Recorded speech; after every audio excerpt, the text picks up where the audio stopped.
मित्रांनो, गोदावरी महाद्वारच्या आतमधून आपण चाललो आहोत आणि गोदावरीला सध्या पाणी सोडण्यात आले आहे, कारण की डॅमचं पाणी खूप जास्त झालेलं आहे. त्यामुळे लोकांना आणि पूर्ण व्यवस्थापनांना त्रास न व्हावा करता पाणी पूर्ण सोडण्यात आलेले आहे.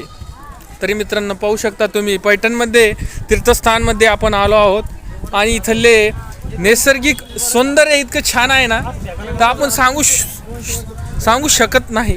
कारण की तर तीर्थस्थान म्हणजे संत लोक इथं राहून गेलेले आहेत. संत ज्ञानेश्वर आणि त्यांचे आईवडील इथं समाधीस्थ घेतली होती, कारण की पाण्यात त्यांनी समाधी घेतल्यामुळे इथं हे पाणीसुद्धा खूप पवित्र झालेले आहे.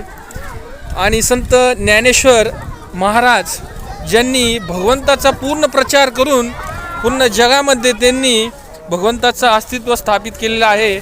तर त्या तीर्थस्थानामध्ये आपण आलो आहोत आणि त्या पाण्यामध्ये आपण नाही का आपले सर्व पाप हे धुण्याचे काम करू शकतो. आणि तुम्ही पाहू शकता, गोदावरी नदीला खूप पाणी सोडण्यात आले आहे. मित्रांनो पहा, आणि तुम्ही पण या पैठणमध्ये तीर्थस्थान. हे आमचे मित्र रविराज आणि संतोष खूप भाविक भक्त आहेत.